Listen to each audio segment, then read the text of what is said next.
hoje. E eu já passo agora para o Alexandre Pacheco, que será o moderador. Alexandre, obrigada por permitir a realização desse evento também. Lembrando que o Alexandre está com a gente desde o ano passado e é uma pessoa que, além de pesquisador muito prático na área dos relatórios de sustentabilidade, realizou o seu mestrado em Economia e Gestão do Ambiente na Universidade do Porto, em Portugal, e desde o ano passado partilha com a gente um pouco daquilo que tem sido a sua investigação e vai falar conosco hoje também da sua dissertação de mestrado. Passo a bola para você, Alexandre, para sua moderação. Obrigada pelo tempo de todos. E só para lembrar, como sempre, o microfone desligado durante a maior parte da realização do evento e no final esteja à vontade para abrir o microfone e fazerem suas perguntas. Obrigada. Oi, pessoal, boa tarde. Queria agradecer a presença de todo mundo, agradecer aí o José Alexandre e o Rafael Rocha por terem aceito o convite. Quando eu propus falar sobre materialidade, eu logo pensei em trazer um case, né, bancário, materialidade no setor financeiro, né? Como eu sou do setor financeiro, eu trabalho na Caixa Econômica Federal. Pensei em trazer um caso concreto, e aí recebi indicação, né, da Avali, do Rafael, fiz o contato com eles prontamente aceitaram. E inicialmente eu faria essa primeira parte, a parte mais teórica, até eu perceber que o José Alexandre tem muito mais propriedade do que eu, né? Ele tem feito postagens no LinkedIn, quem acompanha, quem não acompanha, eu recomendo fortemente, né? Ele não fala só disso, mas também disso. Ele tem umas postagens recentes muito interessantes sobre materialidade, né? Tem artigo publicado também sobre isso, mais focado em materialidade financeira, mas também em materialidade em geral.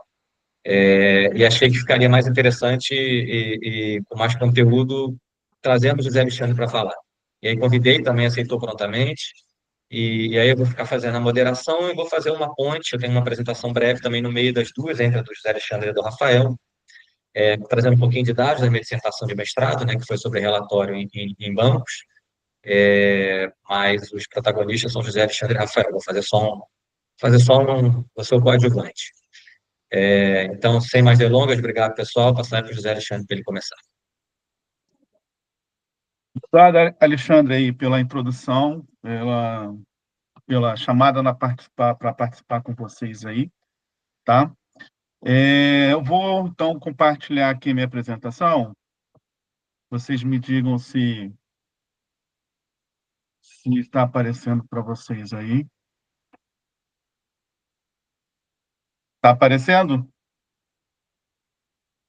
Está. Sim. Está aparecendo, né? Porque eu não estou vendo vocês aqui, eu só estou vendo a minha apresentação.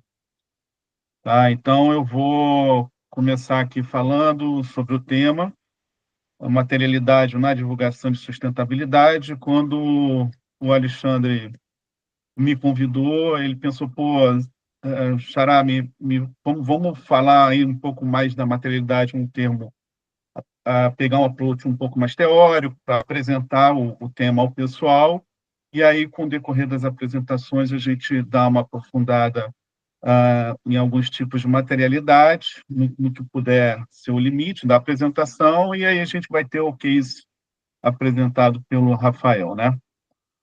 Então, primeiro, quem sou eu?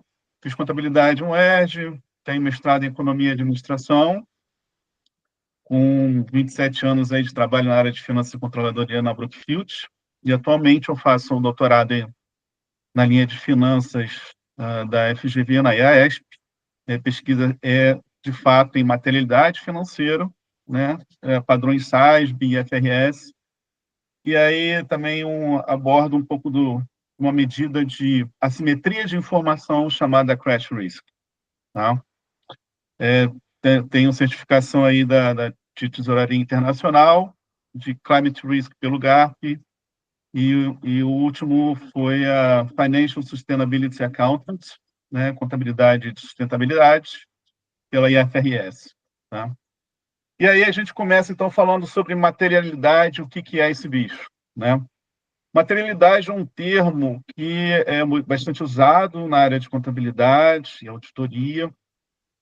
Se eu não estiver enganado, se a gente volta um pouco no tempo, a gente vai lá para o crash de 1929, onde as divulgações de relatórios das empresas não eram tão claras assim, né? Havia um certo receio com relação às divulgações,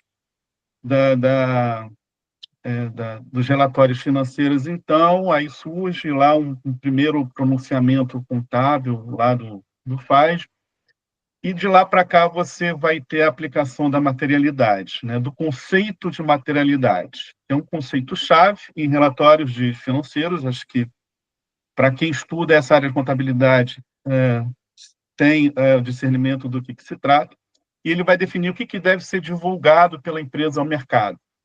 E aí, de maneira qualitativa e quantitativa, porque às vezes não dá para tudo ser quantitativo, mas existe materialidade de qualidade de informação.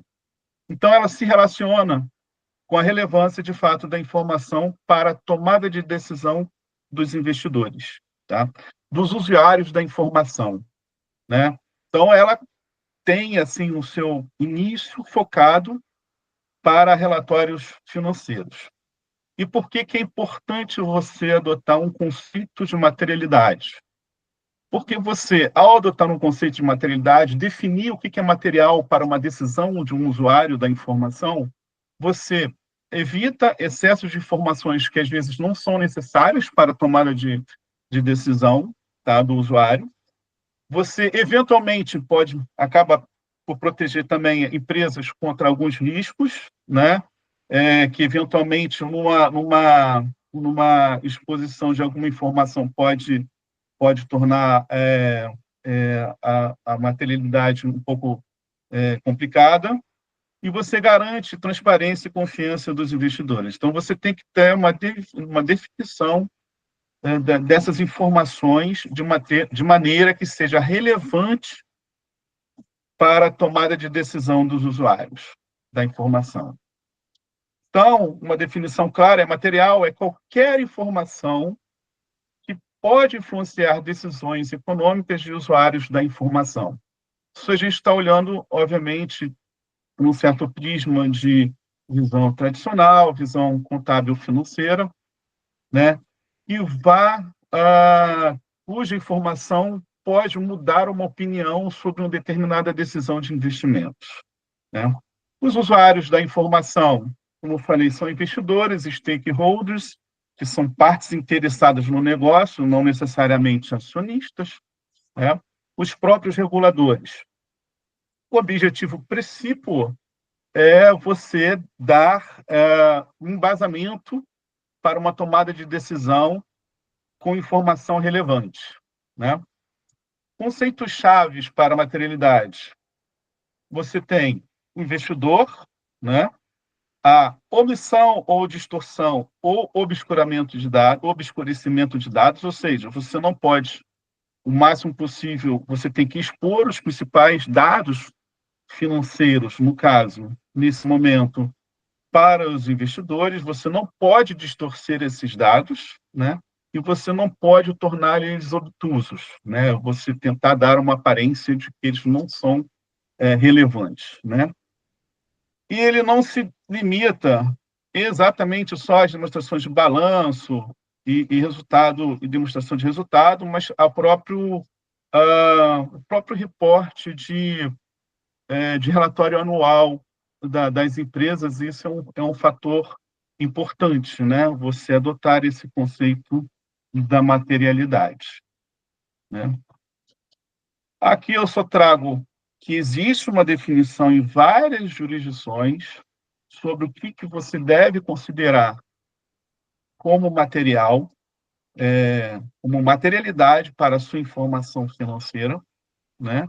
Para a sua informação da empresa, né? Cada país acaba adotando uma definição que mais ou menos se aproxima, né, do que deve ser considerado como uma informação relevante, como uma informação material que deve ser divulgada ao investidor. E aqui, pessoal, a gente está trabalhando implicitamente um conceito econômico que se chama de assimetria de informação, né? Assimetria informacional, ou seja, os agentes possuem informações relevantes que o principal, que é o mais interessado em saber como a empresa está sendo administrada, pode não estar ciente. Então, quando a gente fala de divulgação, a gente está buscando reduzir essa assimetria de informação.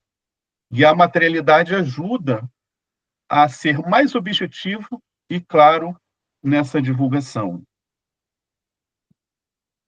Bom, e o que muda quando a gente fala de materialidade, saindo um pouco do foco de finanças e indo para a sustentabilidade? Houve uma mudança de alguns conceitos em que as externalidades que eram causadas pelas empresas, pelas indústrias, deveriam ser também abarcadas de alguma forma nas demonstrações, certo? E não só falando do financeiro, de quanto a empresa vendeu, como a empresa está controlando os seus custos financeiramente, mas também de como ela está lidando com a sociedade e o mundo que vive ao seu redor, né? Então, há uma redefinição, de certa forma, da materialidade para que abarque não só as finanças, especificamente das empresas, mas que considere os impactos que a empresa causa para dentro para a sociedade, no caso. Isso é uma contribuição que vem ali com o GRI, né, que traz uma visão, de certa forma, inovadora, porque ela vai solicitar que a materialidade não seja só das finanças, né, de como está sendo a gestão financeira, mas do reflexo que ela tem de impactos para a sociedade, para o meio ambiente, né, e como a empresa lida ou está lidando com esse impacto. E por que isso é importante? Porque isso vai influenciar substancialmente decisões e avaliações dos stakeholders, principalmente, né? A gente tem claro na cabeça que existem dois grupos grandes interessados nas demonstrações das empresas, que são os acionistas, que chamamos também de shareholders, né? que querem que a empresa dê lucro, que querem que a empresa cresça, que querem criação de valor, pois é o seu dinheiro que está investido na empresa, mas você também tem uma outra gama de usuários que não necessariamente são os próprios acionistas, mas que são impactados pelas ações das empresas, né? Então, aí você tem o mercado financeiro, o mercado consumidor da empresa, o mercado de fornecedores que essa empresa contrata, são partes interessadas no desenvolvimento do negócio da empresa e que precisam ter a noção de como a gestão de recursos e como a empresa está contribuindo para essa gestão de recursos de uma maneira mais, vamos dizer, sustentável, ou seja, que ela não esteja degradando de fato os seus recursos e, no longo prazo, isso acabe deteriorando o valor da empresa, certo? Então, foi uma contribuição importante do GRI nesse sentido. E aí eu trago para vocês aqui, eu fui capturar lá atrás um artigo que eu tinha lido sobre como os itens denominados ESG se tornam financeiramente materiais, né? Aqui o foco, embora tenha sido materialidade financeira, que os autores escreveram, seria uma espécie de framework de como itens se tornam ESG, eu entendo que ele também cabe para uma definição de itens materiais que são de impacto também. Então, os autores, sendo bem breve aqui, e depois recomendo que deem uma lida nesse artigo, existem outros, mas esse aqui foi meu referencial, né? Você primeiro tem estabelecimento de um status quo da economia, em que empresas e sociedade elas estão alinhadas, de certa forma, com o desenvolvimento econômico ali, mas, às vezes, por uma falta de informação que a sociedade tem em relação a como a empresa lida com as externalidades.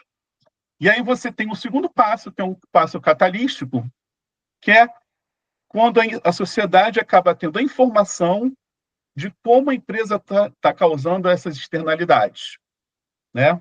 E aí você tem uma mudança de comportamento da empresa, mas também uma mudança de comportamento nas normas sociais. Isso vai gerar um segundo passo, na verdade, que é a reação das partes interessadas. Bom, você, empresa, está lidando dessa forma, isso está causando externalidades negativas, isso está causando problemas para a sociedade, para o meio ambiente em geral, você precisa mudar essa sua forma de fazer negócio. E aí você tem a reação das partes interessadas, que é a pressão da sociedade, riscos de imagem que a empresa acaba tendo, e acaba acontecendo algum tipo de regulação em cima da indústria, né? Você tem a reação da indústria em relação a essa reação das partes interessadas, as mudanças ocorrem com incentivos ou pressão, e, no fim, você tem regulação ou inovação. Regulação ou disrupção forçam essas mudanças. Esse passo a passo vai definir que itens são esses que foram expostos de externalidades e que itens esses se transformaram em um novo item de regulação ou item de inovação, né? E a adoção do ISSB, que é da materialidade financeira, ela segue um pouco esse caminho, né? Porque ele é baseado em evidências dos eventos, né? Então, nos padrões IFRS, é considerado material se a sua omissão dessa informação, se a distorção ou ocultação, pode influenciar a tomada de decisão dos usuários primários, investidores e credores. Então, aqui, em tese, em primeiro momento, a informação é material para S1 se influencia decisões de investimentos de investidores e credores, né? Mas isso tudo baseado nos itens ESG que se transformaram em itens materiais. E aí, então, eu trago definido nessa minha breve exposição os itens materiais, né? A gente acaba tendo, no fim do dia, 3 classificações para analisar esses itens ESG que se transformaram em itens materiais. Uma primeira materialidade, que é a materialidade que eu tenho pesquisado e estudado, é a materialidade financeira. Financeiramente material se a omissão dessa informação ou distorção pode razoavelmente ser esperado para influenciar decisões de investimento. Então, se a gente olha para o quadrinho da esquerda, no fim do dia, em relação à materialidade financeira, como esses itens materiais de ESG impactam o valor econômico da empresa. Porque a empresa ela é dependente dos seus recursos, ela é dependente do seu capital natural, ela é dependente do seu capital humano, ela é dependente do seu capital social. Então, a materialidade financeira ela está preocupada em entender como a empresa está fazendo a gestão desses recursos, se ela está fazendo de uma maneira sustentável, de tal maneira que ela não vá sofrer impactos pela degradação desses recursos, pois isso vai impactar o valor a longo prazo da empresa. No outro quadrinho, a gente tem a materialidade de impacto. É como a empresa está impactando o seu ambiente, a sua sociedade. A preocupação aqui é menos em entender como o desempenho financeiro vai ser afetado pelas dependências de recursos, mas sim como a empresa está lidando com as suas externalidades negativas, com os fatores que ela causa para fora da sociedade e como ela está gerindo isso. Isso é importante para a empresa, porque você está falando de reputação, né? Você está falando de um mercado consumidor que pode deixar de comprar seus produtos porque você está utilizando mão de obra infantil, por exemplo, ou análoga à escravidão, né? Então, como você impacta esses seus recursos, esse seu ambiente, é um fator relevante para, para os stakeholders, né? Para as partes interessadas.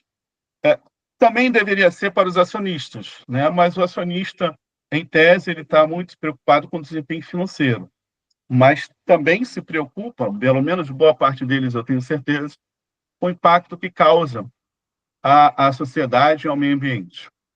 E no meio disso a gente tem o que todo mundo conhece como dupla materialidade, né? É tanto o impacto financeiro quanto a materialidade de impacto. Então, você vai estar divulgando, demonstrando itens materiais que afetam o seu desempenho financeiro, mas também que afetam a sociedade e o mundo que cerca a empresa. Bom, isso está sendo adotado, como acho que a maioria aqui deve saber, pela União Europeia, né? Estão passando por uma certa reforma lá da sua regulação, certo? E aí, assim, o ponto é que isso torna ainda mais um pouco complicada a divulgação, porque você tem dois trabalhos aí que você precisa fazer. Mas, normalmente, quem está fazendo uma materialidade está apto a fazer a outra materialidade. E aí a gente tem as delimitações do que deve ser material, porque nem todo risco ou oportunidade sustentável precisa ser divulgado, mas sim aquela item que a informação seja relevante. E como você define que informação seja relevante? Em 3 pontos devem ser analisados aqui. Primeiro, a magnitude desse item. Quão grande, quão forte vai ser esse impacto detectado pelo risco do seu item ESG? Existe uma definição de risco e oportunidade, porque todo processo que tem um risco, ele pode se tornar uma oportunidade de melhoria para a empresa, né? Então, definindo aqui um pouco a questão da oportunidade. O outro ponto é a probabilidade de acontecimento desse item. Se ele é remoto, se ele é possível ou se ele é provável. Se ele é remoto e tem poucas chances de acontecer, talvez não seja tão relevante, mas se for possível ou provável, talvez. E o timing que esse item ESG, que pode ser um risco e pode se tornar uma oportunidade, ele vai acontecer em que tempo? Vai acontecer agora? Daqui a um ano? Vai acontecer daqui a 3 ou 4 anos? É um item que a gente está carregando e está remediando a situação? Ou vai ser no longo prazo? O ponto é, quanto maiores forem a magnitude, a probabilidade, em quanto mais curto o tempo de impacto, maior a chance da materialidade da sua informação. Ou seja, você vai ter que divulgar isso de alguma forma, né? Porque em contabilidade a gente tem, definindo os 3 pontos, você pode definir quando existe uma necessidade de você fazer uma provisão de um passivo ou se ele se torna um passivo contingente, que você, de repente, não tem como medir, mas ele pode acontecer, muito provavelmente você precisa destacar isso, né? De alguma forma, nas notas explicativas, embora possa não estar impactando o seu balanço. O mesmo acontece para a sustentabilidade, para os itens que são considerados de sustentabilidade. O ISSB e o IGR possuem escopos específicos para a determinação da materialidade, de acordo com seus princípios, né? Eu, particularmente, tenho lido bastante sobre a questão da materialidade financeira e ISSB, IFRS, SASB. O ISSB, ele se baseia no SASB para a definição dos seus 20 setores industriais, 77 itens que podem ser materiais, né? E aí o SASB tem algumas definições bem objetivas, métricas, né? Para você poder divulgar isso. O ISSB está adaptando o SAIB junto com a questão do clima, com o TCFD, né? E para outras divulgações, ele também tem junto o relatório integrado. Então, são 3 frameworks, 3 standards, 3 ferramentas que estão se tornando juntas sob o ISSB, para que a empresa possa divulgar de uma forma objetiva, clara e específica os itens materiais, de acordo com a materialidade financeira. E aqui eu busquei trazer para vocês, inicialmente, um gráfico, e me perdoem aí que eu não sou muito bom de desenhar gráficos, tá? Mas eu tentei mostrar aqui, visualmente, né, onde você deve alocar os seus itens de acordo com aqueles 3 pontos, né, os itens materiais, né, de que forma eles vão estar acontecendo. Quanto mais verdinho vai ficando, é menos a chance de você estar mostrando, maiores chances, são menos as chances de você estar mostrando itens que não são materiais, que você vai estar botando mais informação do que deve para o seu investidor ou usuário da informação stakeholder. Quanto mais vermelho, é o que você tem que se preocupar em mostrar. Porque o que a gente está falando aqui, pessoal, nesse sentido, é a simetria de informação. Então, todo mundo que está investindo ou participando junto com a empresa, ele tem pouca informação, de fato, do que acontece dentro da empresa. Quanto mais informação ele obtiver, né, menos assimétrico for o conhecimento dele em relação à empresa, mais confiança ele tem junto à empresa. Isso não significa que a gente está falando assim, vai ter ótimos retornos. Não é exatamente isso. Tá? A gente só está falando de assimetria de informação. E do lado direito, eu procurei trazer aqui de forma bem simplificada, né, do material do IFRS, alguns frameworks e standards, né, e padrões que utilizam o conceito de materialidade. Né? Então, a gente tem o IASB-FASB, que é o das relatórios padrões de contabilidade, que vai refletir apenas as contabilidades financeiras.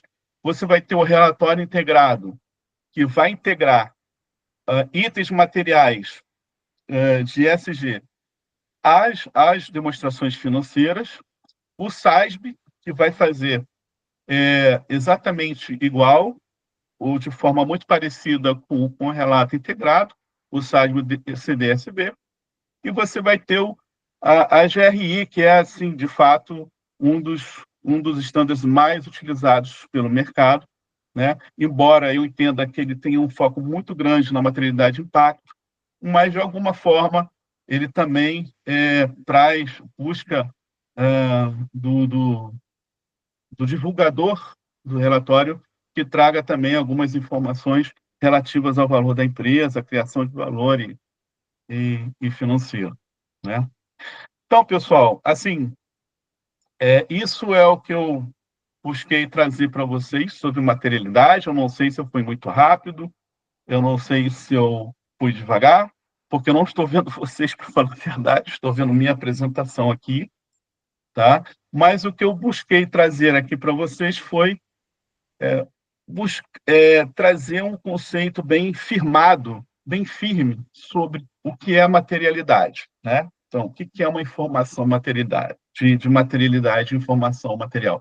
Eu poderia estar colocando outros conteúdos aqui em relação à materialidade, mas isso se estender bastante, né? Porque o próprio SASB tem algumas outras definições, a questão de itens que devem ser levado em consideração na materialidade de outros parâmetros, né?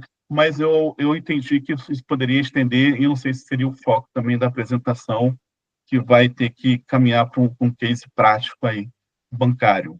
Tá? Eu vou aqui parar, então, de compartilhar.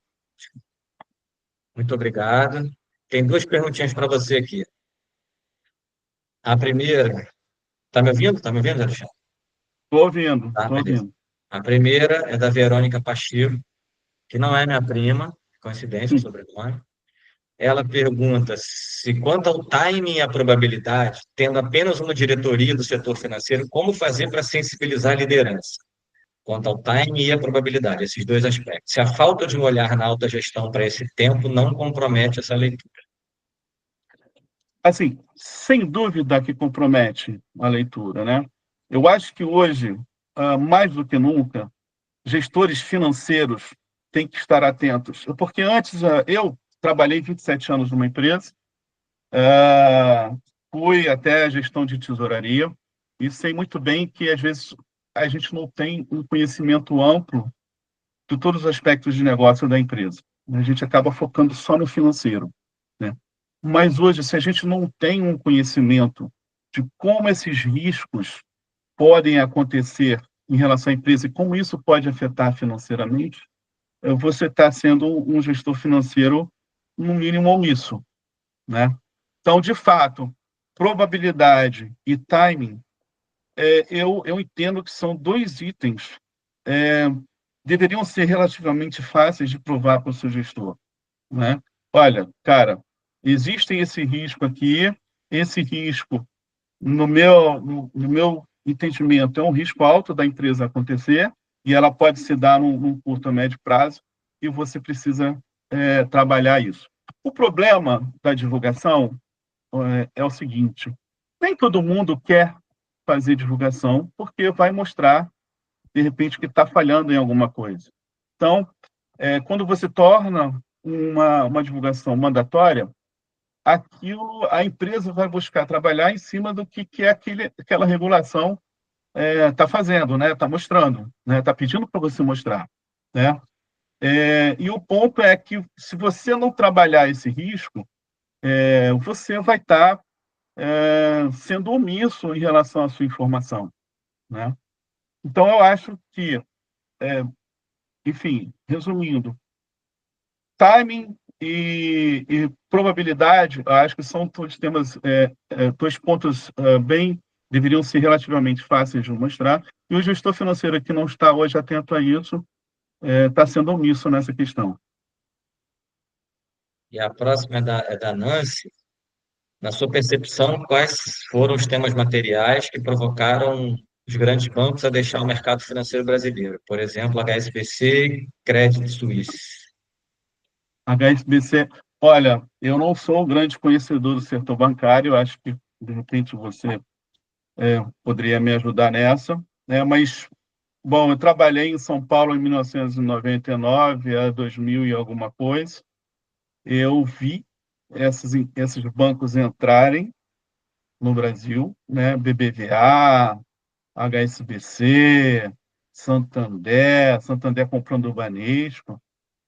E eu acho que acho que um ponto aí foi, de fato, o público brasileiro, né? Entender como é que é a dinâmica do público brasileiro bancário, né?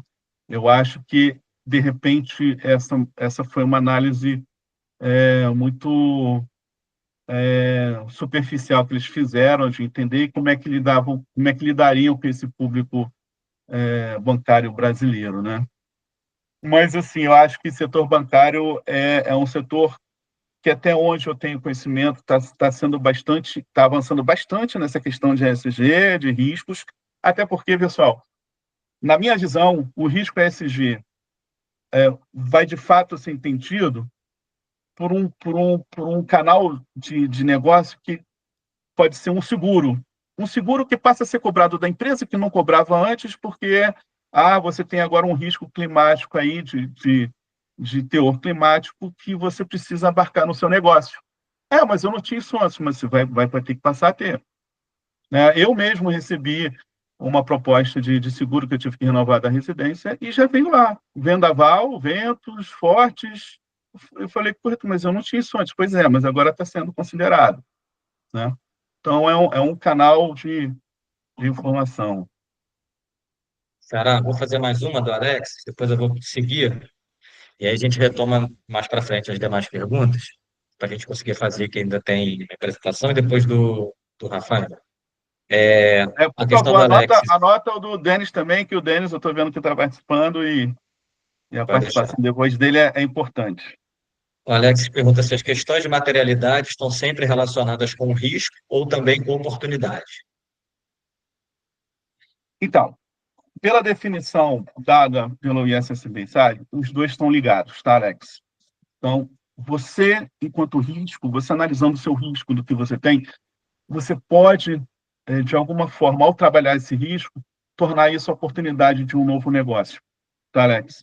Então, assim, eu estava lendo um livro Eu estou lendo ainda, estou até relendo, que é esse livro aqui, ó, não sei se dá para ver. Faça o Bolo Crescer, do professor Alex Edmans. Não sei se vocês conhecem o professor Alex Edmans. Ele é um professor de economia, eu fiz um curso dele de ESG da London Business School, tá? E o ponto que ele traz é exatamente isso. Ele mostra alguns casos em que havia um risco de negócio, em que a empresa transformou esse risco em oportunidade. Ele fala da Merck, indústria farmacêutica Merck, que precisava desenvolver um remédio, um novo medicamento, né? E ninguém queria investir nesse novo medicamento, ele teve que buscar dos próprios investidores da empresa para investir nesse novo medicamento que seria distribuído na África, para um tipo de doença específica na África, e esse medicamento ele acaba se tornando uma oportunidade para a empresa no investimento de outros medicamentos, né? Sim, estou falando meio por alto, o exemplo que ele dá, depois eu posso passar para vocês, mas um exemplo, tá? Então, risco e oportunidade, em termos de ESG, em termos de sustentabilidade. Falando aqui do que eu sei mais sobre SSB, estão andando juntos, tá? Estão conectadas. Obrigado, Alexandre. Então, vamos lá para a segunda parte. Vou compartilhar aqui a minha apresentação. Vocês me avisam, por favor, se tiver, quando estiver aparecendo. Já está aparecendo, Alexandre, só colocar em Ah, modo de tá? apresentação. Beleza. Um pouquinho sobre mim. Eu trabalho na Caixa já há 26 anos e atuo como auditor interno desde 2011. Sou advogado, tenho pós-graduação em Direito do Trabalho, mestre em Economia e Gestão do Ambiente ano passado, né? Terminei o mestrado na Universidade do Porto. E tenho certificação de GRI, ministrado aqui pela COPEAD na FRJ. Trazendo um pouquinho de dados, né? Agora, depois dessa aula aí de definição, de importância, né? De definição de materialidade, os tipos de materialidade, trazer essa pesquisa da KPMG, que pegou relatórios aí de 2022 e 2023. Alexandre, desculpa interromper, é só porque ainda não foi para o segundo slide, provavelmente, e a gente está vendo ainda não em modo de partilha. Se você conseguir colocar, por favor, em modo de apresentação, eu acho que aí não foi ainda. Se você for lá naquele botãozinho no inferior direito, onde tem o zoom e tem o menos zoom. Isso, veja se funciona. Oi?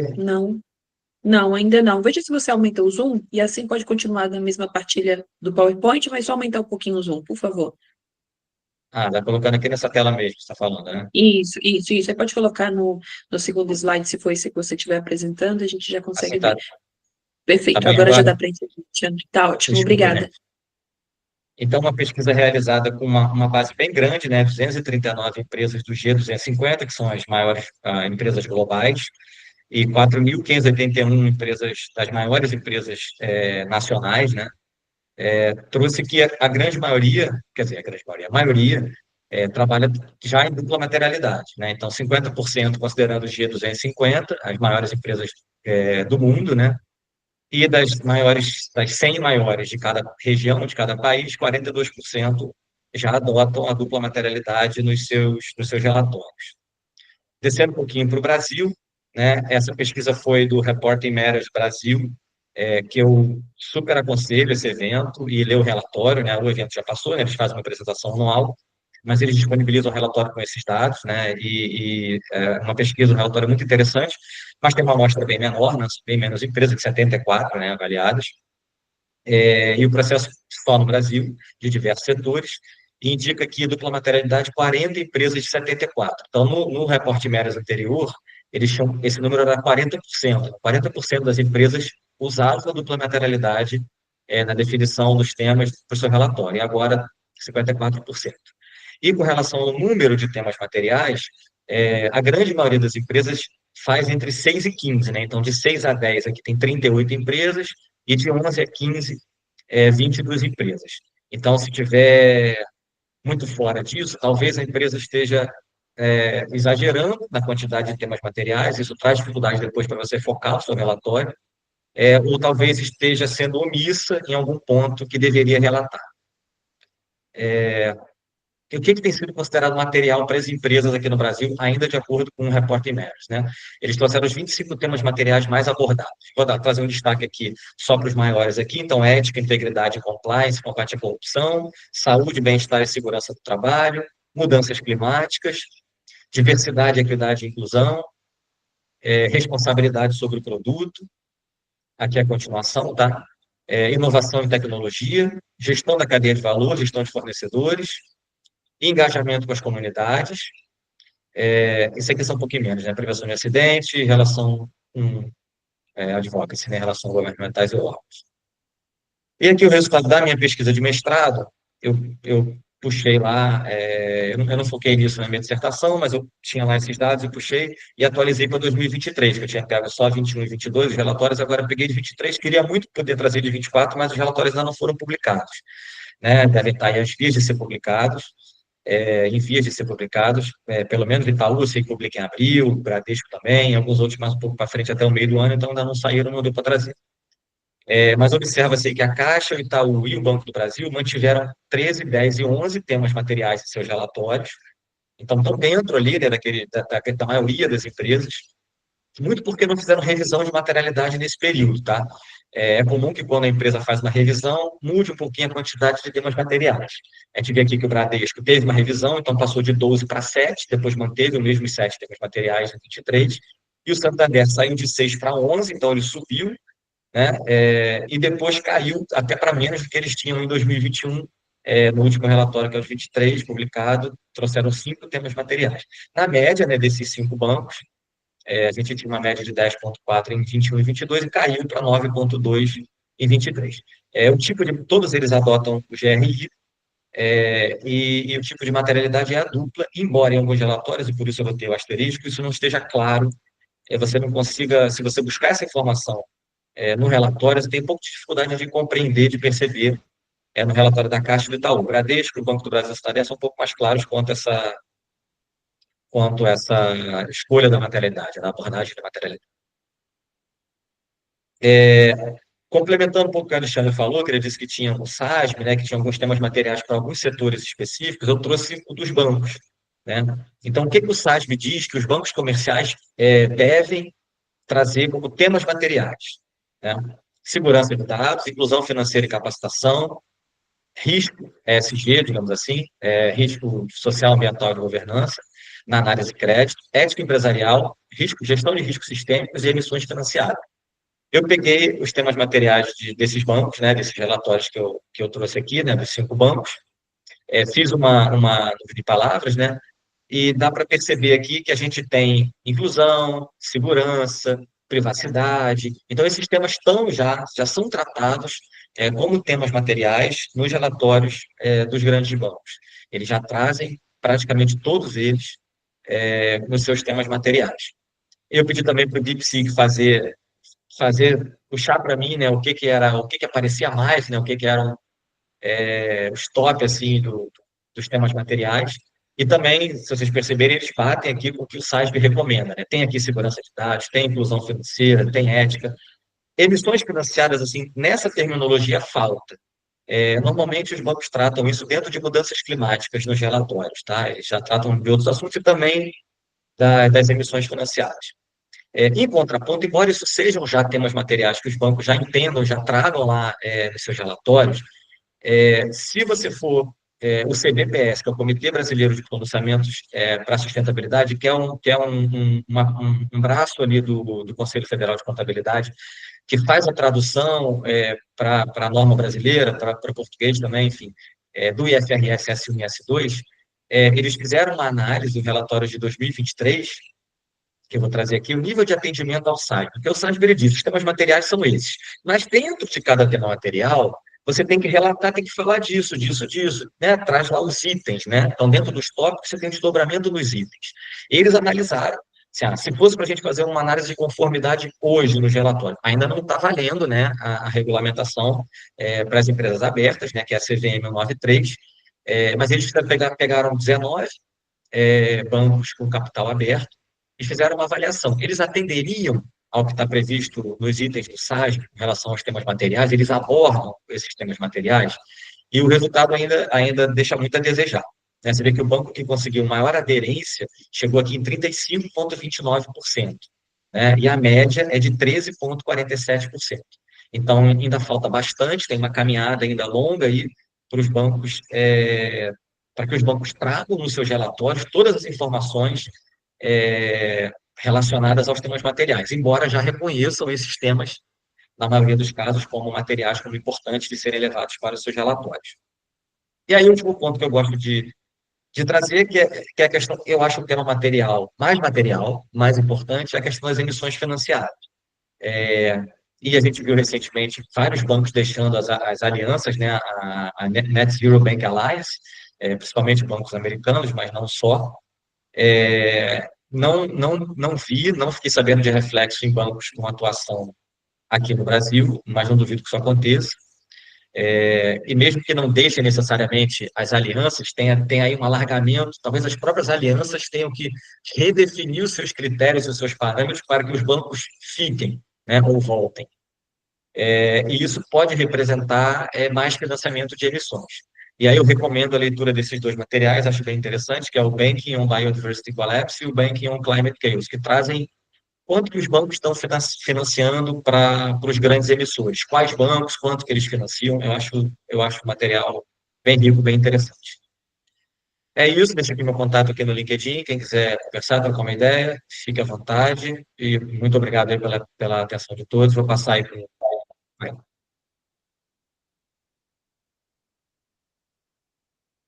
Obrigada, Alexandre. Então, Rafael Rocha, é contigo agora. Obrigado. Fiquei com a melhor parte, né, pessoal? Que agora eu vou falar da prática. Acho que o Alexandre e o José Alexandre fizeram uma aula sobre todo esse conceito. Realmente precisávamos ouvir isso para que a gente chegasse agora nesse momento da prática. Então, agradeço o José Alexandre, o Alexandre Pacheco, pelo convite também, agradeço a participação de vocês. E o meu foco na apresentação, pessoal, vai ser realmente dar essas dicas de como uma materialidade bem elaborada, ela pode fazer diferença no setor bancário. E essas dicas são importantes por quê? Porque o José Alexandre e o Alexandre Pacheco acabaram de mostrar que não existe uma receita de bolo bem definida. Existe um caminho a seguir. A gente tem um caderno 3 da GRI, a gente tem o SASB, temos as normas setoriais, a gente tem várias coisas, mas a gente não tem uma receita de bolo. Por exemplo, quando o José Alexandre ele trouxe a questão do timing, da magnitude e da probabilidade. Eu tenho que unir esses critérios para definir se aquele item é material ou não. Mas qual é o meu critério de corte para que realmente isso seja um material? Isso não tem lugar nenhum. Isso é dentro da sua organização, junto com o seu setor, que você vai estabelecer esse critério de corte, por exemplo. Como engajar os stakeholders nessa história toda? Não tem uma receita de bolo também. Você vai ter que olhar para a sua realidade, entender qual a melhor forma, o modelo estatístico que você vai usar, a forma de comunicação com o seu stakeholder que mais se adequa à sua realidade. Então, eu estou trazendo essa introdução, esse contexto, já para dizer que a materialidade é um processo complexo. E ela tem um fluxo de processo específico para cada tipo de organização, inclusive para diferentes bancos. Se eu vou trazer o BID e vou comparar com o Inter, um banco digital, é uma enorme diferença no seu fluxo de processo para uma materialidade. Um enorme. Então, eu vou tentar trazer aqui um pouco dessas dicas, olhando o case da Caixa Econômica Federal, para que a gente consiga enxergar esse processo de uma maneira mais dinâmica, mais prática, entendendo ali algumas boas práticas que eu vou trazer aqui para vocês também. Então, vamos lá, vou compartilhar minha tela. Entendi. O áudio está tranquilo? Rafael, tá sim, desculpa. Só te interromper, antes de você partilhar, eu só ia pedir para os colegas que puderem, por favor, abrirem as suas câmeras, só para a gente fazer o nosso registro, que depois os colegas que precisarem sair já estarão liberados, mas se puderem, por favor, abrirem a câmera, eu agradeço, se ajustarem. E eu vou fazer agora um registro Peço para as minhas colegas Adelita e Nancy também fazerem, porque assim nós temos ainda mais opções, ok? Só um minutinho, por favor. Vamos lá, então. Obrigado. Então, vamos lá. Vou começar aqui, vou compartilhar a tela com vocês.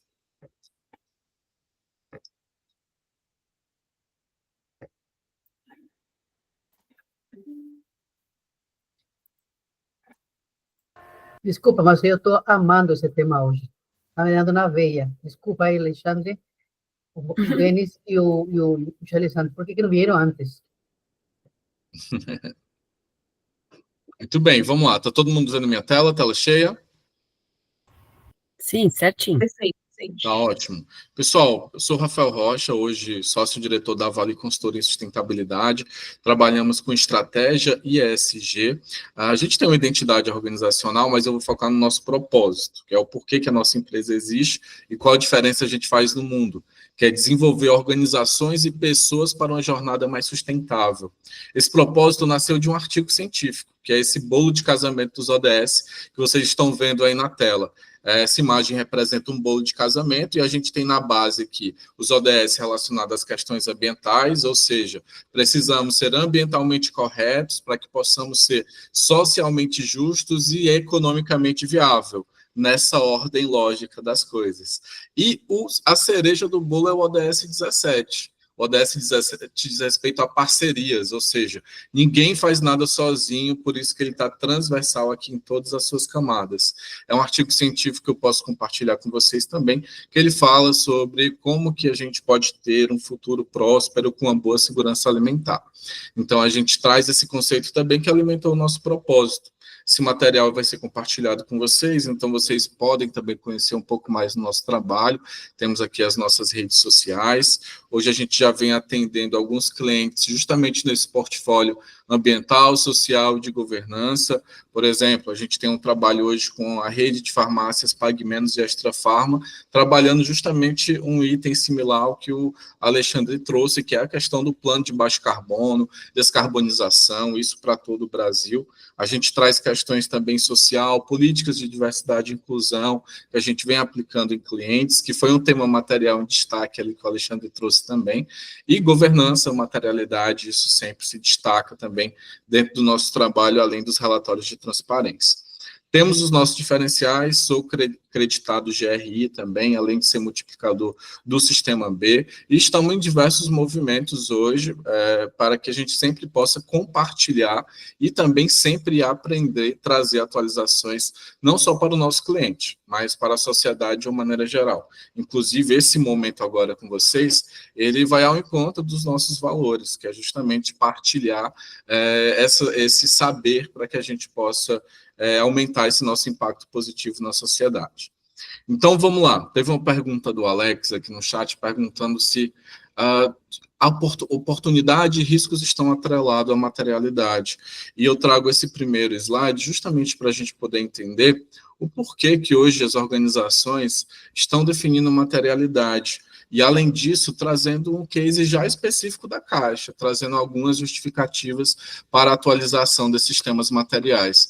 Vocês viram no slide anterior que o Alexandre Pacheco trouxe os temas materiais de alguns bancos e como eles foram alterados aí com o passar do tempo.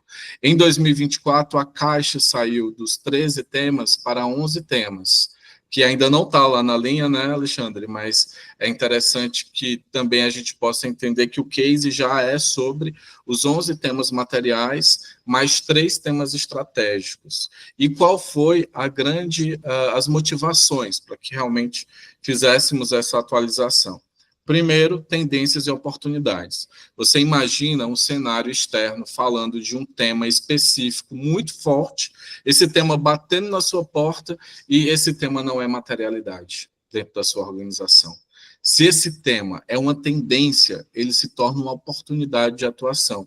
E eu estou falando de tendência das partes interessadas primárias da sua organização, para fazer sentido para você.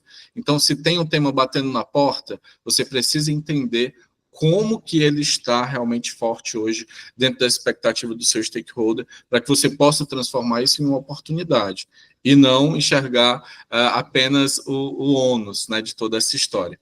Além disso, houve a pandemia, então foi uma motivação muito forte também, porque esses 13 temas materiais da Caixa, eles tinham sido atualizados antes da pandemia. Então, depois da pandemia, houve outras necessidades, né, outros contextos que fizeram com que também fosse uma motivação para que a gente pudesse atualizar esses temas materiais. Além do tempo, claro, o tempo é algo fundamental para a atualização da materialidade, mas também houve essa evolução em relação à tecnologia, à inovação, às questões digitais, então foi muito importante também trazer discussões para esse nível, novos modelos de negócio, e como eu falei para vocês, expectativa dos stakeholders. Expectativa dos stakeholders é algo muito caro para um processo de materialidade. Não só materialidade, se você for atrás das ISOs, por exemplo, o que é expectativa para o stakeholder tem que estar dentro do escopo da sua ISO, né, da sua padronização, por exemplo. E a materialidade não é diferente, ela tem isso muito forte. E a gente tem também, nos bastidores, conversando, né, Alexandre, houve uma provocação. Será se todos os bancos têm o mesmo tema material? Será que não seria mais fácil fazer isso? Mas, na verdade, não, pessoal. Como eu tinha falado para vocês na introdução, o primeiro passo para que a gente possa, de fato, ter uma materialidade forte é uma análise interna e externa do seu contexto. Análise interna de diversos documentos, políticas, relatórios, pesquisas internas, planejamento estratégico, análise externa também, benchmarks, enfim, e tudo isso faz com que você tenha um cenário de atuação muito personalizado. Foi aquele exemplo que eu dei, se eu pego um banco e um outro, você tem um abismo de diferença de atuação de estratégia. Por exemplo, o Inter, vocês acham que ele teria um tema material habitação? Muito difícil. Já a Caixa Econômica Federal tem um tema habitação muito forte. Isso é material para a Caixa Econômica Federal. O Banco do Nordeste, ele tem algo regional muito forte, que outros bancos não têm. Então, todas essas peculiaridades fazem com que você tenha um processo de desenvolvimento da materialidade original para cada organização. E isso também traz um grande ponto, que é tratar o tema material de maneira 360. O seu tema material, ele precisa chegar no externo e chegar no interno, quando eu desenvolvo, para que eu possa alimentar a minha estratégia, alinhar o meu desempenho com base no meu tema material, e que eu possa lá fora reportar isso da melhor forma e envolver os meus stakeholders em relação a essas temáticas, para que eu consiga ter oportunidades, para que eu consiga prevenir riscos e ter uma capacidade de resposta interna e externa satisfatória. Por exemplo, eu tenho um tema material definido, eu tenho que entender quais são as áreas que estão relacionadas a esse tema material. Eu tenho que ter um posicionamento da minha área em relação àquele tema material. E aquele tema material ele está linkado com 3 stakeholders. Qual é a minha forma de manter esses stakeholders satisfeitos em relação a esse tema material? E vice-versa. Então, eu tenho uma atuação 360 a partir do momento que eu desenvolvo o meu tópico material. Mas, afinal de contas, como que isso funciona, né? Qual é o fluxo? Como que eu posso trazer isso de uma maneira bem simplificada aqui para vocês? O José Alexandre já trouxe aqui um pouco do conceito, né, o caderno 3 da GRI tem muito forte esse lado da materialidade de impacto, o SASB também traz todas as normas setoriais, o olhar da questão financeira, para que a gente faça essa materialidade com esse olhar duplo, de fato.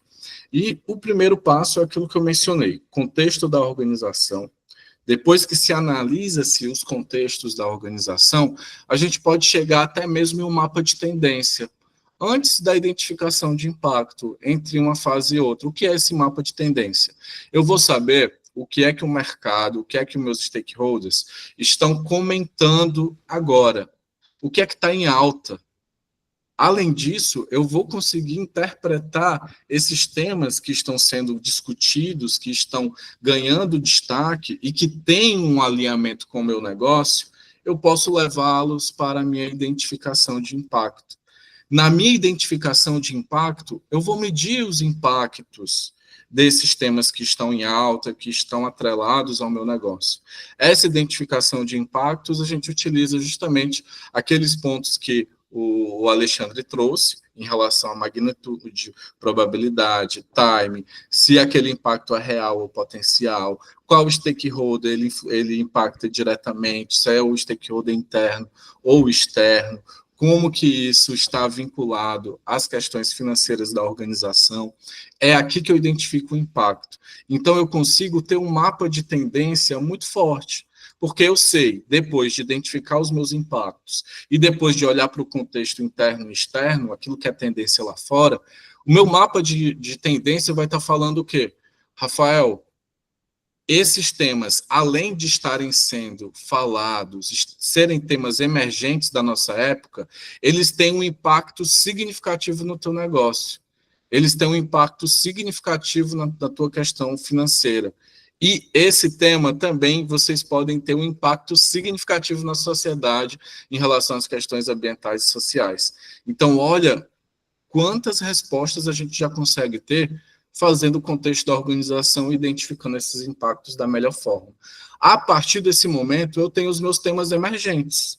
Aqueles temas que têm um real importância, né? Tenho ali um potencial de se tornar material dentro da minha organização.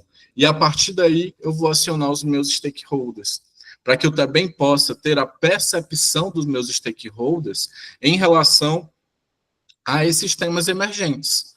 Porque lá no contexto da organização, eu não perguntei ao meu stakeholder, eu pesquisei sobre os temas lá fora. E agora, no engajamento do stakeholder, eu vou fazer o quê? Eu vou pegar aqueles temas que ficaram lá no alto do meu mapa de tendência e vou levar para o meu stakeholder para trazer a percepção dele. E essa percepção, ela é feita de uma maneira bem interessante para que a gente possa ter um real engajamento. A forma de comunicação... e um ponto importante. Esse engajamento de stakeholder, pessoal, ele não é só na hora da consulta da materialidade. Se você tem um processo de engajamento de stakeholder para uma consulta de materialidade, o seu engajamento ele vai ser baixo. Você tem que ter um processo de engajamento de stakeholder padronizado, firme, que rode uma comunicação frequente e específica com cada parte interessada, e a pesquisa da materialidade, a escuta da materialidade, vai ser mais uma ação dentro do seu processo de engajamento de stakeholder. E a partir daí você vai conseguir o quê? Ter respostas para a priorização dos temas. Só que não é tão fácil assim, porque a partir do momento que eu tenho essa devolutiva do meu stakeholder, eu vou enxergar o todo, eu vou fazer o meu teste de materialidade. O teste de materialidade é enxergar as respostas dos meus stakeholders, enxergar o grau de impacto desses temas, enxergar o quão ele está frequente em relação à minha pesquisa de contexto externo e trazer todos esses requisitos para que eu possa chegar em uma nota de corte e, a partir daí, definir os meus temas materiais. Então, é um processo que é construído, de fato, personalizado para cada organização. Com base nisso, eu estou trazendo o relatório da Caixa que está público, né, vocês podem acessá-lo também. A Caixa definiu 11 temas materiais e 3 estratégicos, dentro das dimensões ambiental, social, governança e econômica. Além disso, a gente também traz, depois dessa definição, o alinhamento com os Objetivos de Desenvolvimento Sustentável, o alinhamento com as normas setoriais do SASB, o alinhamento com os indicadores de GRI. Temos também esse exemplo aqui de mapa de afinidade dos ODS. O quanto maior está essa imagem de cada ODS, significa que todos os temas materiais ali, ele está contribuindo mais para aquele ODS específico. Nesse caso da Caixa, trabalho decente e crescimento econômico, irá receber durante todo esse processo mais alinhamentos, né, com base nos temas materiais da própria Caixa. E agora eu vou trazer algumas dicas boas práticas em relação a esse fluxo como um todo, tá? Em relação à análise de impacto que eu mencionei para vocês, é nessa hora que você também já vai conseguir identificar os seus stakeholders, acredita? Porque, como eu mencionei, além de você estar analisando todos aqueles temas que são emergentes, que estão lá no mapa de tendência de vocês vão descrever o impacto, vão fazer a magnitude, a probabilidade, o time, se é real ou potencial, e além disso, você já está listando também os stakeholders que são impactados ali diretamente por esse tema. Aqui eu já consigo ter o quê? Uma identificação de potenciais stakeholders que vão para a minha consulta lá da materialidade. Não todos. Por isso que a gente traz aqui também uma metodologia que se chama nível de influência dos stakeholders. Lembra que o José Alexandre trouxe também que para a dupla materialidade na questão financeira, o tema material, ele só é material se realmente envolver aqueles stakeholders primários, então, que tem um grau de influência ali direta com a atividade da organização. Então, é nesse momento que a gente consegue identificar quais são os stakeholders que, de fato, têm um nível de influência relevante sobre o seu negócio e, a partir daí, essa escuta é realizada. E o engajamento e a participação, é muito importante você sempre abraçar um modelo estatístico para esse momento. Você vai definir esses públicos e você precisa entender qual é o melhor tipo de amostragem para que você possa fazer a sua pesquisa de uma maneira segura. Primeiro, definir o máximo da margem de erro e o mínimo do grau de confiança da pesquisa. O grau de confiança em 90% significa se a pesquisa fosse aplicada 100 vezes, o resultado ia se repetir 90 vezes. Uma margem de erro é 5% para mais, 5% para menos. Aqui a gente está colocando pontos aleatórios. Então, junto com a sua equipe, você vai conseguir chegar nessa conclusão e vai determinar o tamanho da amostra que você precisa com base na população total daquele público que foi priorizado. Ora, se eu tenho 12.242 fornecedores, qual é o tamanho da minha amostra para minha escuta? Nesse caso aqui vai ser 283. E quando eu tenho 151 milhões de pessoas, no caso aqui, um número bem grande, qual vai ser o número da amostra? Vai ter também um número baseado nessa matemática. E por que, Rafael, que utilizamos aqui a amostragem aleatória simples, não proporcional? Porque se eu fosse somar todas as populações totais, eu ia ter um número absurdo de amostra para público desse de 151 milhões, e para o público de fornecedor, que é esse X que eu estou dando como exemplo, eu teria ali uma amostra insignificativa, de 4, 5 ou 3, o que não ia representar o público. Por isso que é interessante fazer o não proporcional, para que você faça a amostragem por público, e não pela soma da população de todos os públicos, tá? Além disso, a gente tem esse fator de correlação populacional para a população finita. Então, a cada vez que eu aumento ali a população total, eu não vou ter uma diferença tão grande da minha amostra, tá? Mas isso aqui ela é muito estatístico, mas é fundamental também para a materialidade, tá bom? Pessoal, não estou vendo vocês. Alguém levantou a mão? Eu levantei, Rafael, mas eu vou deixar a pergunta para o final para não atrapalhar aí o teu raciocínio, tá bom? Tá legal, tranquilo. Então, seguindo, dessa forma, a gente consegue ter um engajamento interessante. Por quê? Se eu sei o tamanho da minha amostra, eu vou ficar monitorando a minha comunicação com esses públicos. E se eu tenho uma meta de 280 amostras respondidas e eu estou só com 5, eu tenho que intensificar o meu roteiro de comunicação com aquele stakeholder. E esse roteiro de escuta, ele precisa ter qual é a forma de comunicação, periodicidade, área responsável. Realmente é um roteiro completo. Isso pode ser diferente para cada público. Pode ser um grupo focal, quando eu falo de diretoria, por exemplo. Então, existem diversas formas de comunicação. Mas é aí que entra uma boa prática também. Se você já tem algo muito bem personalizado em relação ao seu engajamento com seus stakeholders, você já sabe qual é a forma de se comunicar, a frequência, se aquele nível de engajamento é alto ou baixo. tudo isso vai facilitar aí o seu engajamento, a sua participação na pesquisa. Então, por isso que eu estou trazendo aqui um exemplo, a da Norma A1000, que ela traz essas boas práticas de engajamento constante com os stakeholders. E temas materiais no setor bancário. O Alexandre também já trouxe, na verdade, as normas setoriais para bancos comerciais do SASB, né, segurança de dados, inclusão financeira, incorporações ESG no crédito, emissões financiadas, ética empresarial, gestão de riscos sistêmicos. Pessoal, onde que a gente envolve essas normas setoriais hoje na definição de materialidade? A melhor maneira de envolver essas normas setoriais é no teste de materialidade. Você pode usar dessas temáticas para dar um peso maior para aqueles temas que se relacionam com esses que são setoriais. E quando eu vou fazer a nota de corte lá dos temas que realmente são materiais, os temas que estão alinhados com esses aqui já ganham uma vantagem na priorização, porque é fundamental que essas normas setoriais estejam alinhadas à sua materialidade. Então, a gente orienta que seja feito um teste de materialidade. E o suplemento da GRI, que sairá em breve. Para quem não está sabendo, a GRI vai lançar também um caderno setorial para bancos, né, questões de serviços financeiros, e ela está justamente hoje com a pesquisa aberta para comentários e sugestões.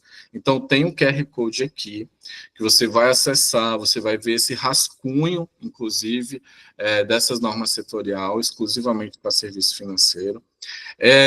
Dentro desse rascunho, você vai ver que, diferente do SASB, que são poucos indicadores, aqui a GRI está trazendo mais de 20 indicadores relacionados às questões bancárias. E onde que a gente pode utilizar isso da melhor forma, quando isso for, de fato, implementado? Temos uma grande oportunidade aqui de fazer o processo desde a primeira etapa, já com uma análise comparativa com o passar do tempo. Por quê? Pensem comigo. Quando eu estou fazendo o contexto externo e interno da organização, eu vou ver várias temáticas. A inteligência artificial vai trazer para mim reflorestamento na Amazônia, cuidado com a Amazônia e a Amazônia. São 3 temas diferentes, certo? Escritos de maneira diferente. Mas eles querem dizer a mesma coisa. Quando eu tenho esses indicadores, mais de 20, que são 28, 24, já específico para o setor bancário, a minha inteligência artificial vai fazer o quê? Vai pegar esses temas que são similares e alinhar a um único tema setorial da minha organização. E, a partir daí, essa minha análise de contexto externo e interno, ela começa a ter uma análise comparativa com o passar dos anos. Eu vou ver quais temas setoriais, quais indicadores setoriais estão ganhando força, estão perdendo força, com base no mercado, e entender isso de uma maneira estratégica para a atualização da minha materialidade sempre. E esse é um movimento, pessoal, que eu trago até aqui para vocês algumas dicas de leitura e estudo, que é um movimento muito novo, que está atrelado à materialidade dinâmica, que é eu ganhar, é a minha materialidade ganhar vida.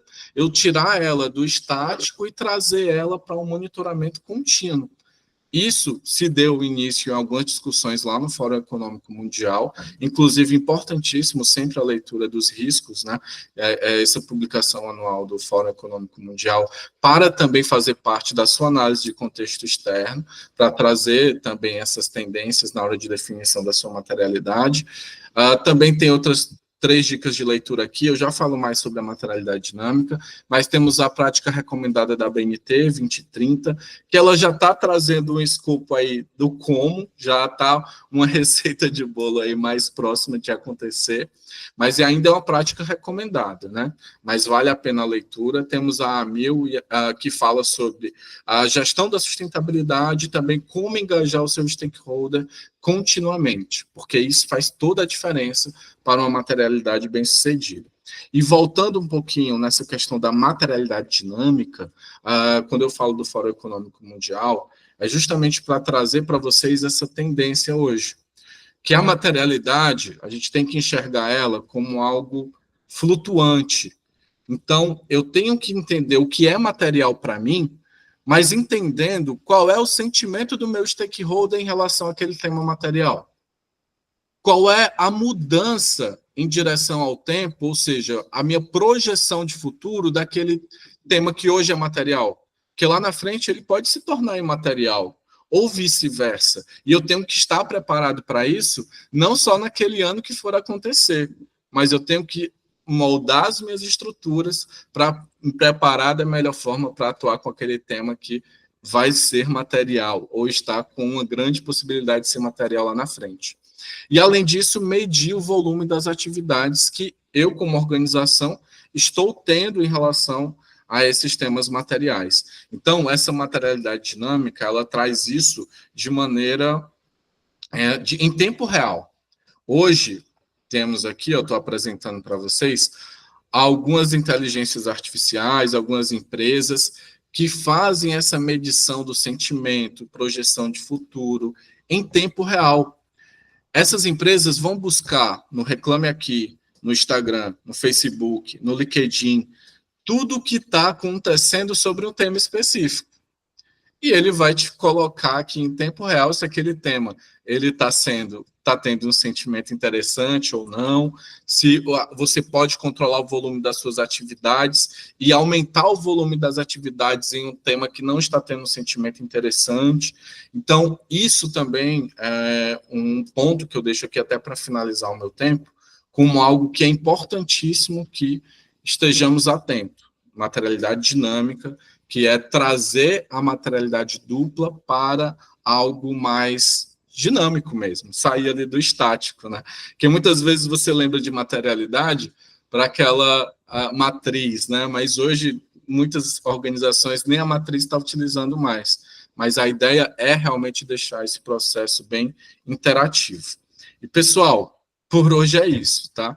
Não sei se eu fui muito rápido também, mas espero que a gente possa contribuir agora com as dúvidas e as discussões. Vamos lá. Excelente. Alexandre Pacheco. Obrigado aí, Rafael, excelente apresentação. Tem uma pergunta aqui da Verônica, perguntando a representatividade da amostra. Está mais na quantidade e proporcionalidade? Como definir os requisitos qualitativos para uma amostra mais qualificada dentro dessa proporção? Boa. Cada caso é um caso. Essa questão de qualitativo, a gente também tem uma priorização, por exemplo, a gente vai falar de fornecedor. Eu vou olhar para a minha receita em relação a fornecedores. Se eu tenho 10 fornecedores que é responsável por 90% do meu custo, é esses 10 que eu tenho que ouvir. Isso é uma priorização qualitativa, certo? Então, eles não podem deixar de responder o meu questionário. Então, esse é um exemplo que a gente traz para todo tipo de stakeholder. Você tem que ter uma análise qualitativa também. Teve uma outra pergunta em cima dessa, Alexandre? Não, tem aqui um comentário do Denis, mas o Denis também já tinha feito outro comentário lá enquanto o José Alexandre estava. Aí eu vou abrir para o Denis, que aí a gente já pode fazer um bate-bola aqui, sem ser necessariamente uma pergunta. Pode ser, Denis? Aí já fala aí das observações. Boa tarde, gente. Obrigado. Acho que só um contraponto que me preocupa de usar SASB como peso. Não, assim, eu entendo SASB como uma referência obrigatória. Quem não usar uma referência setorial, no mínimo, tá jogando tempo e dinheiro fora.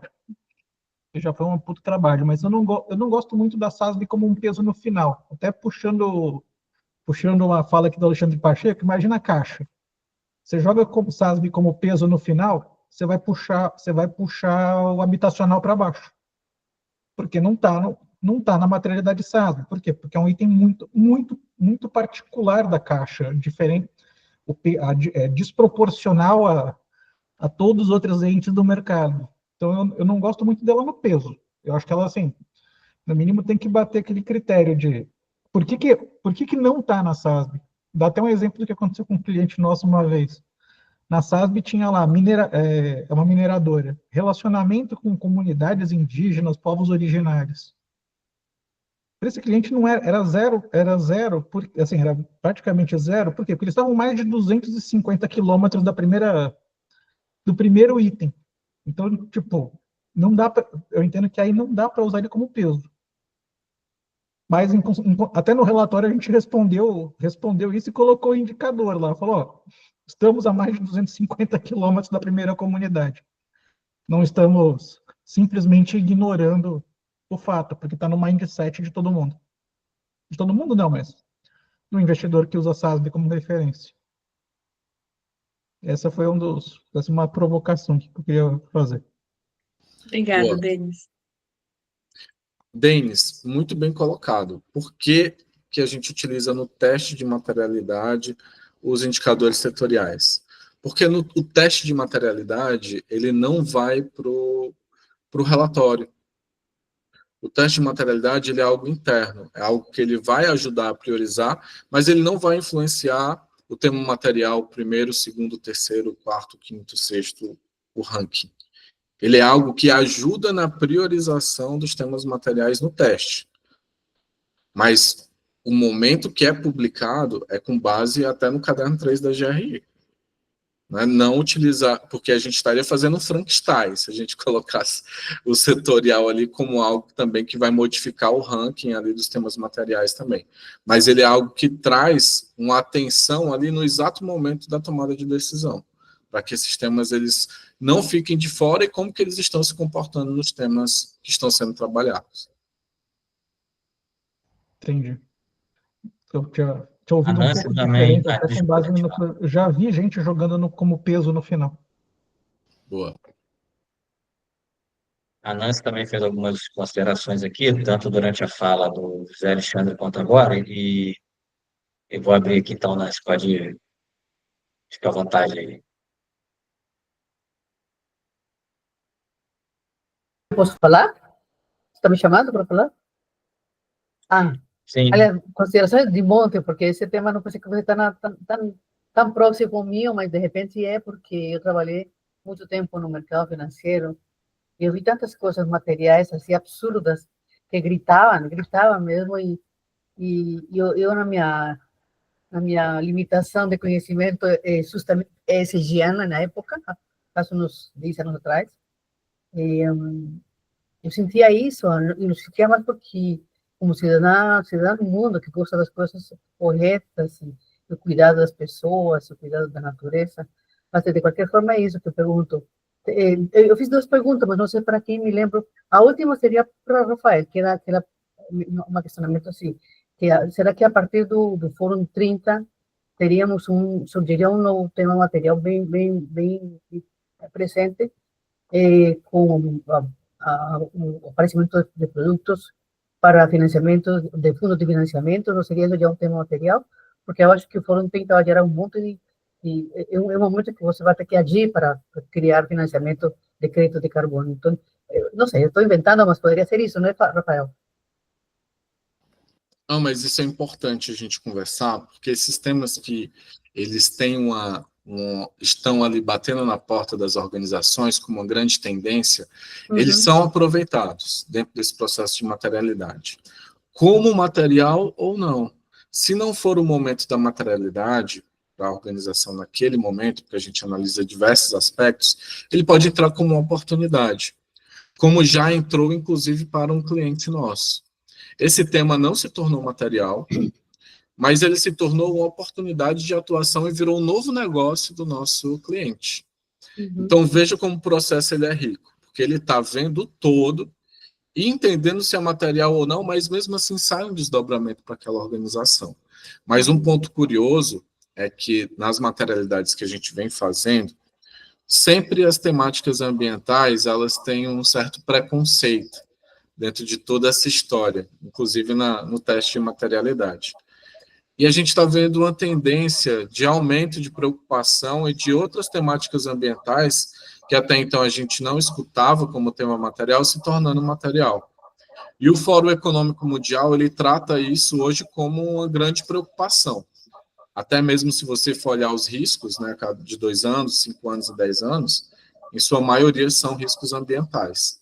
Então, essa influência do Fórum Econômico Mundial nessa dimensão ambiental, ela já vem trazendo também esse alinhamento dentro das organizações. Essa preocupação, essa discussão maior sobre esses temas ambientais também. E não, justamente porque o Brasil agora está sediando o fórum da COP30 de Belém, e ela vai ficar muito em evidência que aqui no Brasil, a partir, imagino eu, que os grupos financeiros teriam que provocar ou promover produtos financeiros que promovam financiamento de crise climática, não é isso? Exatamente. Muita coisa, Nancy. Se você for pegar até mesmo questões de religião, a campanha da fraternidade hoje é ecologia integral no ano de 2025. Então, são muitas movimentações que fazem com que a gente realmente enxergue esse tema como uma prioridade maior, como não era 5 anos atrás. E eu falo isso por experiência e materialidade, não era. E agora sim. Nossa, muito obrigada. Muitas perguntas, mas está acabando o tempo. Obrigada. Obrigado, Nancy. Eu tenho uma pergunta aqui que eu poderia estender para os três, né? Para os dois Alexandres aqui, para o Rafael. Acho que talvez a última pergunta aqui do nosso tempo, para cumprir também um pouquinho do horário. Eu já ia trazer essa abordagem aqui de 2 pontos, né? Primeiro, da questão da geopolítica, né? Que dificilmente a gente vê nas discussões dos temas materiais de setores específicos, e para falar na área dos bancos, da banca em si, né? Já foi falado aqui dos principais temas, mas no nosso aprofundamento teórico, que é mais acadêmico, e principalmente uma descoberta aqui dentro do meu doutoramento, é a influência da questão da geopolítica, né, principalmente na atividade dos bancos, não só pela questão do financiamento, mas eu vejo muito pouco, e para falar a verdade, eu não vi nenhum banco nos seus últimos relatórios de sustentabilidade considerando as questões de geopolítica, né, e principalmente falando de um setor em que o mercado é o que movimenta, e se a gente vê o que acontece hoje na Europa em relação à guerra, é uma preocupação muito grande de diversos setores, mas parece que no setor financeiro esse tema ainda não foi abordado em profundidade, ou ainda não se tornou um tema material específico, sem ser segmentado. E falando sobre a questão da COP30, que a Nancy já trouxe, né, o relatório do IPCC, o último relatório publicado, na verdade não é o último, e se a gente falar nos últimos anos, vem gritando sobre as questões climáticas, sobre a emergência climática, né, sobre o problema dos eventos climáticos extremos, e a gente está sentindo, eu estou no Brasil há pouco menos de um mês, e eu estou sentindo o calor absurdo aqui em Brasília, São Paulo, na semana passada, um clima muito diferente. Então, a gente vê que está mudando mesmo, e a gente está sentindo tudo isso acontecer. E é um pouco estranho que esse tema seja um tema recente nas preocupações do banco, e ainda não seja uma preocupação assim tão latente. A minha pergunta para os três, para esse encerramento aqui, é o que o banco ainda precisa melhorar para enxergar as questões de urgência climática ainda nos seus temas materiais, ou como que nós conseguimos aqui fomentar as questões climáticas e chamar a atenção desse setor tão relevante para esse tema, enfim, para essa discussão acontecer. O José Alexandre até levantou a mão. Vou passar a palavra para ele. Deixa eu começar, porque é uma ótima provocação, porque se a geopolítica é um item, e aí eu estou falando da minha parte de materialidade financeira, que é o que eu estou pesquisando. Se a geopolítica é um item material importante que impacta a performance financeira porque a empresa está alocada em alguma região, uma localidade geográfica que tem determinadas regulações, e isso pode afetar, porque não vou considerar, ou estou desconsiderando determinado item, ele tem que ser material para a empresa, né? Enquanto análise do grupo. De fato, é algo muito bem específico, né? Porque não são todas as empresas que vão ter esse tipo de impacto, mas as grandes multinacionais, com certeza. E é um ponto bastante relevante de ser levado em consideração. Um exemplo, o que está acontecendo nos Estados Unidos agora, né? Não é isso? A Tesla, lá, que fabrica na China, não é isso? Mas aí o Trump quer tarifar todo mundo, mas tem a Tesla, que fabrica na China, aí tem o Canadá, que faz uma parte dos seus componentes da indústria automobilística, e agora está tarifado e está tendo uma guerra. Isso tudo, se está afetando a performance financeira, tem que estar dentro do item material, sim. De fato, você tem razão, se ela não está trazendo, deveria trazer. Né? Deveria trazer. Né? Com relação à questão climática, o Trump pode fazer o que ele quiser, pode mandar tirar os dizeres de mudança climática, pode fazer o que quiser, né? Mas a radiação eletromagnética do Sol vai continuar sendo retida pelos gases de efeito estufa, o aquecimento climático ou a perturbação climática vai acontecer, queira ele ou não queira, entendeu? E isso vai afetar muitos negócios, né? Então, é algo que não tem como não escapar dessa questão. E isso é importante para os bancos. Isso é importante para os bancos, porque o Banco Central está preocupado com a inflação. E se você tem um pacto dentro de um agronegócio, porque a mudança climática causou determinada disrupção da produção, isso é uma preocupação do Banco Central. Então, é por esses caminhos que eu entendo que isso vai impactar, entendeu? Ou seja, pelo custo do seguro que vai aumentar, ou seja, pelo custo financeiro que isso vai acarretar. Pode o governo falar que não acredito em ESG, eu não quero, não interessa. Isso vai vir de qualquer maneira. A conta vai chegar. Luiz Alexandre, parece que os temas de geopolítica ultimamente estão primando muito em cima da questão de... Estão pensando demais para a América Latina, para problemas de segurança nacional, para a produção de petróleo.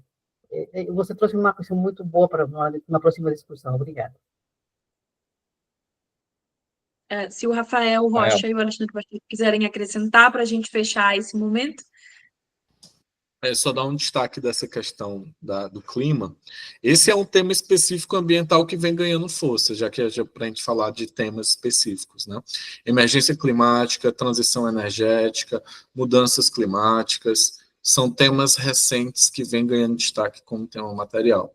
Afinal de contas, não podíamos ultrapassar 1,5 graus, ultrapassamos esse ano.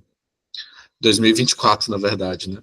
A projeção agora era que em 2050 a gente não pode de jeito nenhum ultrapassar 2 graus, mas esse cenário está bem pessimista. Se continuarmos com as mesmas políticas, com as mesmas metas de hoje, a gente vai ultrapassar 3 graus em 2050. Então, isso é emergência climática. Emergência climática é o que realmente traz esse contexto que o José Alexandre trouxe. É aprender pela dor, muitas vezes. É o cenário ideal? Não é. Mas é o que vem acontecendo. Eu concordo com você, na questão geopolítica, com o Alexandre também. Acho que é pouco abordado.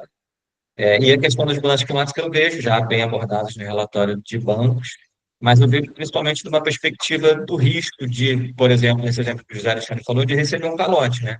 Então, eu tenho muito dinheiro emprestado, por exemplo, Banco do Brasil para o agronegócio. Se eu tenho uma mudança climática que vai impactar uma safra, que vai ter um impacto, eu tenho risco no meu crédito. Eu tenho risco de tomar um calote gigantesco, né? Eu vejo o banco preocupado em analisar e em fazer esse tipo de relato, né?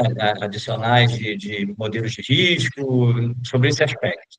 Não vejo tão preocupado, porque é uma coisa que expõe os bancos, em dizer o que eles estão contribuindo para que o clima continue esquentando, para que o planeta continue aquecendo, que é, por exemplo, emprestando muito dinheiro para aumentar pasto, né, para aumentar abate, que é, por exemplo, uma JBS, uma FRIG, para grandes petroleiras, o que os bancos ainda fazem.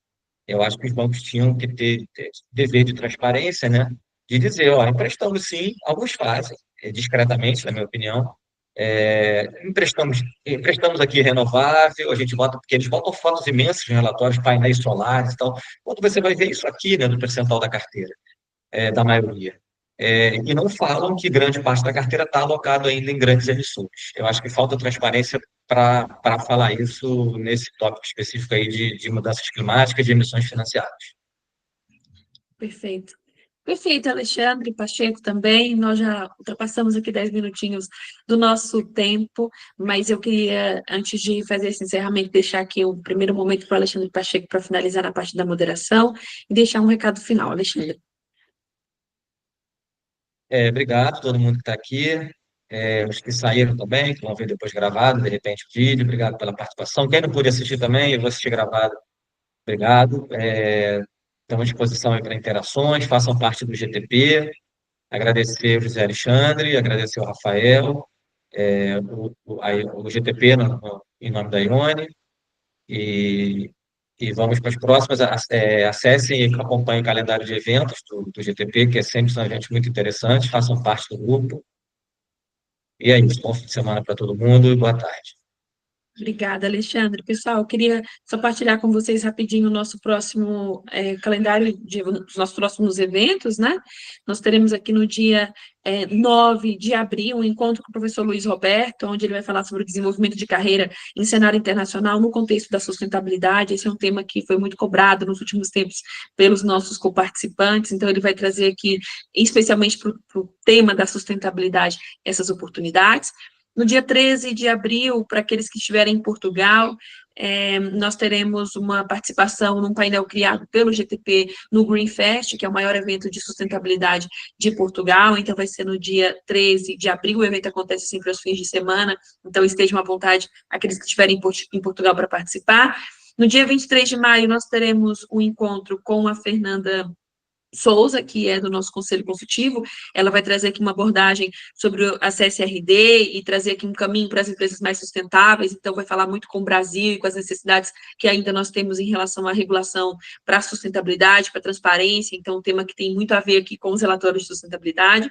E no dia 7 de junho, eu faço esse encontro com vocês para falar de comunicação e sustentabilidade e como que a gente pode catalisar, através do ESG, e fomentar a transparência nas empresas. Esse é um semestre que nós temos muitas atividades voltadas à transparência, então espero que vocês aproveitem. Quero agradecer mais uma vez o Rafael Rocha e o José Alexandre por terem aceito o convite do GTPSG, em nome do Alexandre Pacheco, para participarem desse evento. Muito obrigada pela discussão que vocês trouxeram para nós, e aqui muita referência, pelo menos eu fui anotando tudo aqui, tinha muitas outras perguntas, quero rever esse material. Vocês já partilharam conosco um pouco da apresentação de vocês, mas eu marquei lá no LinkedIn do GTP o LinkedIn do José Alexandre e do Rafael Rocha, então quem quiser conectar com eles e tiver alguma pergunta, acredito que eu posso deixar aqui, que os colegas possam enviar uma mensagem, e assim no tempo disponível eles respondem. E obrigada por todos vocês que assistiram, que acompanharam conosco, nos encontramos em breve, e até logo. Tchau, tchau, pessoal. Obrigado aí pela participação. Obrigado. Obrigada, Tchau, gente. pessoal. Boa tarde. Continuar. Boa tarde. Ô, Tchau, tchau. Ione, esse tema que tem que continuar. Eu estou falando do Alexandre Pacheco com uma convocação. Já. Ok? Obrigada, Bem, Alexandre. obrigada. Vamos continuar. Obrigado.